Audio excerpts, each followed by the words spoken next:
In the silent theater of human desire, one truth echoes louder than any applause: the more you reach, the more you repel. The more you beg to be seen, the more invisible you become. This truth is so counterintuitive it sounds like madness, but it has been the backbone of Stoic philosophy for centuries. Imagine a man standing at the center of a crowd. He's polished, perfect, loud enough to be noticed and eager enough to be liked. He performs. He pleases. He posts. He replies instantly. But something is off. The harder he tries, the less he's remembered. Why? Because people don't respond to desperation. They respond to energy. And the most powerful energy of all is stillness. Stoics called it ataraxia, a calm that cannot be shaken. It's not arrogance. It's not indifference. It's presence. A presence rooted so deeply in one's own value that it doesn't chase, it doesn't beg, and it doesn't audition. It simply is. And that's what makes it unforgettable. We've been taught that connection is built through effort. That the more you do, the more you give, the more you try, the more likely you are to be chosen. But that belief is a trap. Every time you bend to gain approval, you're whispering, "My worth is up to you." Every time you chase validation, you're handing away your power to. And in doing so, you forget the one person you need to be chosen by: yourself. Carl Jung once said, "The privilege of a lifetime is to become who you truly are."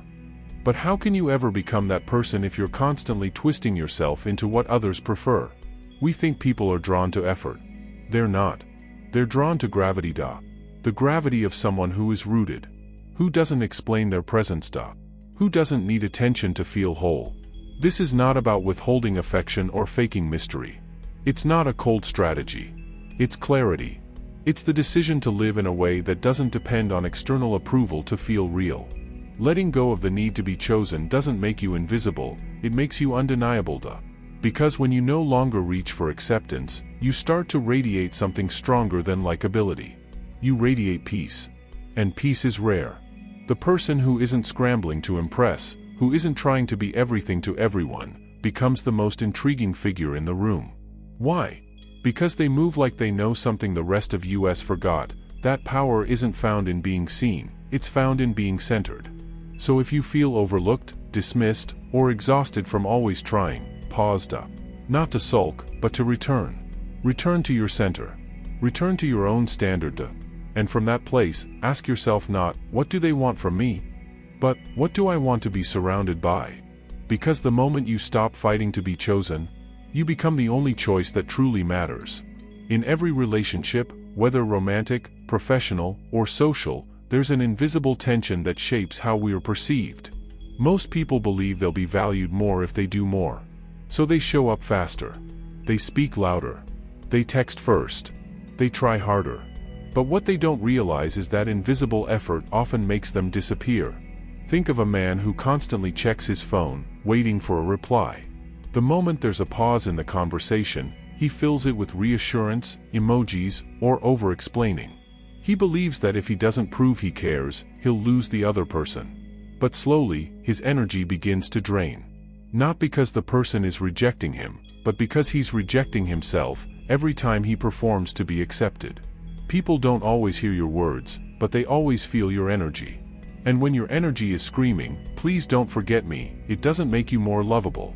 It makes you look unsure, even to those who once admired you. This is the quiet tragedy of over-effort. You think you're building connection, but you're actually burying your worth under layers of approval-seeking behavior. The Stoics warned against this inner fragility. Marcus Aurelius wrote, "Look well into thyself. There is a source of strength which will always spring up if thou wilt always look." That strength cannot bloom when we abandon ourselves to earn someone else's gaze. In fact, the more you try to convince someone of your value, the more you signal that you doubt it. And nothing repels respect faster than that. True connection comes not from effort, but from presence. Not from constant messages, but from meaningful silence. Not from proving you're worthy, but from knowing that you already are. There's a certain type of person who doesn't chase. They don't rush to respond. They don't panic when things slow down. And yet, they are remembered. Why? Because they are rooted in something deeper than attention. Their energy isn't needy, it's intentional. This kind of presence leaves an impression. Not because it's loud, but because it's centered. People don't feel pressure from them, they feel peace. And peace is addictive in a world addicted to noise. Effort can be beautiful when it's mutual. But when it's one-sided, it becomes desperation in disguise. And desperation, no matter how politely expressed, always pushes people away. So the next time you feel yourself stretching to be noticed, pause to ask, is this action aligned with my value, or my fear? Because if fear is driving, you're no longer walking your own path, you're chasing someone else's shadow. You are not here to audition for your place in someone else's life. You are not here to overdeliver just to be tolerated. You are here to stand tall in your truth, and let those meant for you meet you there. When you stop chasing, you begin attracting. When you stop proving, you begin embodying. And when you stop trying so hard, that's when people finally see you. Imagine a room full of people all speaking at once. Voices rising, stories told, jokes forced, opinions thrown around like confetti. Now imagine one person, silent, calm, unbothered. They sit with quiet confidence, no need to compete, no rush to impress. Strangely, everyone notices them. They didn't say a word, yet they're the one everyone feels. That's the power of self-contained worth. It doesn't need to announce itself. Most people believe presence is built through attention, being loud, being funny, being flashy. But true presence is the opposite. It's the quiet pull of someone who knows who they are. Stoics understood this. They called it ataraxia, a deep, unshakable serenity that doesn't flinch when the world shouts. The world teaches us to reach, to explain, to clarify. But wisdom teaches us restraint, to hold silence, to move with intention. The man who isn't in a rush to be understood often becomes the one people want to understand. Think about this: the person who answers instantly, always explains themselves, always apologizes for how they feel, doesn't create curiosity. They create familiarity. And familiarity too fast leads to being taken for granted. The truly magnetic people, the ones who make you wonder what they're thinking, how they stay so composed, why they don't rush to speak, those are the people who live with inner gravity. They don't throw their energy around. They choose where to place it. And what you choose to give attention to becomes sacred. When your attention is rare, it carries weight. When your presence isn't given freely to everyone, it becomes respected. Plato once wrote, "Silence at the proper season is wisdom." Not just silence in words, but silence in reaction. The man who can stay composed in moments where others beg for attention, holds power without lifting a finger. Self-worth doesn't ask, "Do you like me?" It declares, "I like me. And I'm okay if you don't." That's the difference between chasing attention and commanding it. The beauty of this presence is that it doesn't reject people, it simply doesn't depend on them. It doesn't force connection. It allows connection. And that permission is everything. Most importantly, the still person isn't still because they're playing hard to get. They're still because they're already got. They're not performing. They're full. And fullness doesn't beg. This doesn't mean you become arrogant or cold. It means your peace is no longer up for negotiation. It means that your presence is a gift, not a giveaway. So the next time someone asks for more of you than you're ready to give, don't rush to fill the silence. Let it speak for you. Let your stillness do the work. And if they walk away, let them. Not with resentment, but with reverence for the space you're protecting. Because stillness is power. Stillness is clarity. And stillness is unforgettable. Most people confuse detachment with indifference. They think if you're not chasing, not checking, not constantly proving your care, you must not feel anything. But true detachment isn't the absence of emotion.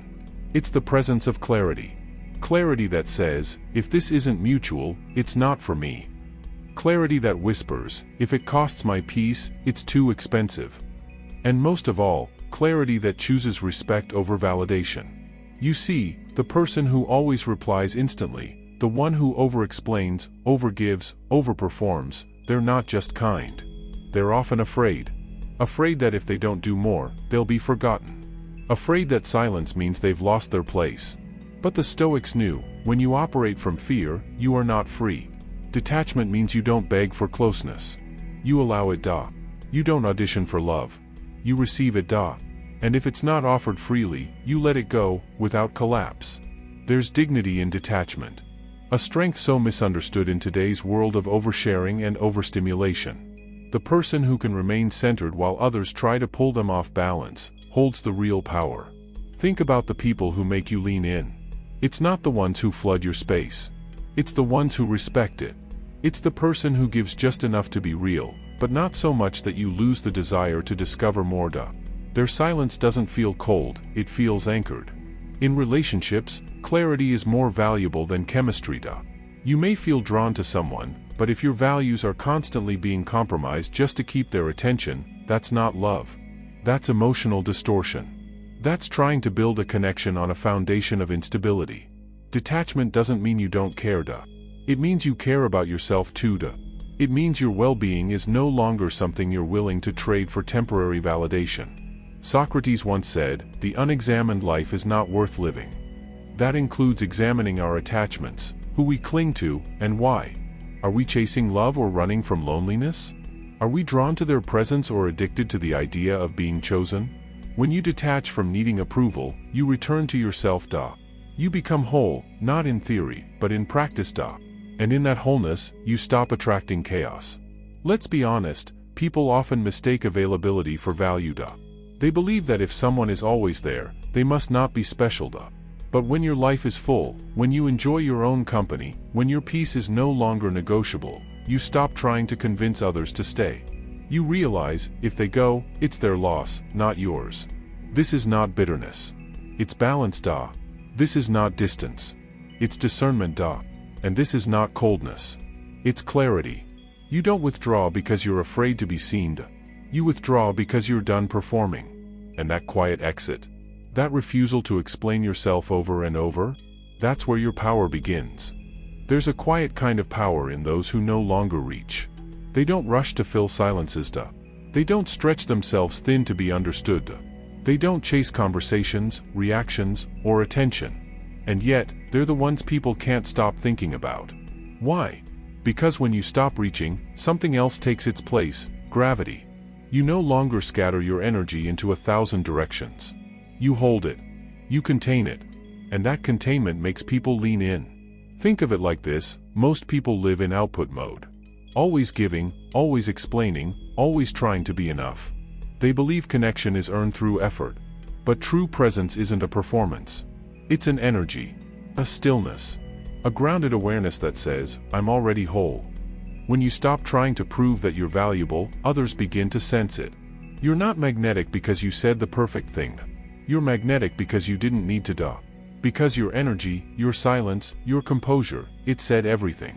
Marcus Aurelius wrote, "The happiness of your life depends upon the quality of your thoughts." And when your thoughts are still, clear, and rooted in self-worth, your entire presence changes. You become calm in moments that make others frantic. You listen more than you speak. You don't interrupt. You don't explain when it's not necessary. You're not a mystery because you're playing games. You're a mystery because you're not trying to be known. There's a Stoic principle: a wise man never hurries. And the one who never hurries, who takes their time, who isn't desperate for a reply, who lets things unfold, is the one people begin to value more. Because in a world of instant gratification, composure is rare. And rare things are remembered. When you stop reaching, you're no longer performing for affection. You're selecting, observing, watching how others show up. You've stepped out of the role of the applicant. Now, you're the interviewer. You become magnetic not by force, but by refinement. Let them wonder why you're not chasing. Let them feel the silence you leave behind. Let your absence speak louder than any extra message ever could. This isn't arrogance. It's alignment. You're not punishing anyone by pulling back. You're just honoring your peace. And in doing that, you're teaching the world how to treat you. When you stop reaching, you make room. Room for people who aren't looking to be entertained, but who are ready to meet you where you stand. Steady, clear, grounded. And the best part? When you stop chasing love, you finally become a home for it. Because no one finds peace in someone who's always seeking. We find peace in someone who already lives there. There comes a moment when you stop waiting to be chosen, and start choosing yourself. It's quiet. It doesn't come with fireworks or dramatic exits. It often happens in the stillness, when you realize, you're done proving, done bending, done shrinking just to be enough for someone else's comfort. Choosing yourself doesn't mean you're cold. It means you've made peace with walking away from things that cost your self-respect. There's no longer a need to perform. No desire to be picked. You've outgrown the hunger to be validated by someone who can't even meet you. Socrates said, "He who is not contented with what he has would not be contented with what he would like to have." And what you now have, your self-possession, your inner clarity, your grounded peace, that's more valuable than any temporary approval. You don't wait anxiously for a reply. You don't decode mixed signals like a riddle. You don't plead with the universe to make someone stay. You observe. You assess. And if it doesn't align, you leave. Not to punish. Not to manipulate. But because your peace costs more than their presence. This is the energy shift that flips the script. You're no longer desperate to be included. You're deliberate about who has access to you. And that shift, it's felt. People notice the calm. They notice that you're not moved by the same games. That you're not rushing to explain, not chasing to clarify, not fighting to be seen. Because the one who has chosen themselves doesn't need to be seen. They see themselves. And that kind of self-recognition is magnetic. You're not scarce because you're withholding. You're rare because your days are full. Full of purpose. Of intention. Of values that you no longer compromise to fit someone else's mold. The Stoics taught, waste no more time arguing what a good man should be. Be one. Marcus Aurelius. And that's what you've become. Not by trying harder, but by letting go. Letting go of needing to be everything to everyone. Letting go of performing for affection. Letting go of people who can't hold the depth of your presence. You become unforgettable not by being loud, but by being true. When others fade or falter, you remain steady. Because your worth isn't tied to their opinion. It was never theirs to define. The power of choosing yourself means your value is no longer up for debate. You stop asking, "Am I enough?" And you start asking, "Is this right for me?" That one question changes everything. Because when you finally realize you could walk away, not as a threat, not as a strategy, but as a truth, you've already stepped into a different realm. A life where you no longer chase what can't meet you. You attract what aligns with you. Because your stillness speaks. Your silence teaches. And your boundaries glow like a lighthouse in a world full of noise. This isn't the end. It's the beginning of something rare. Something real. The kind of life that no longer begs to be chosen, because it already is. By you.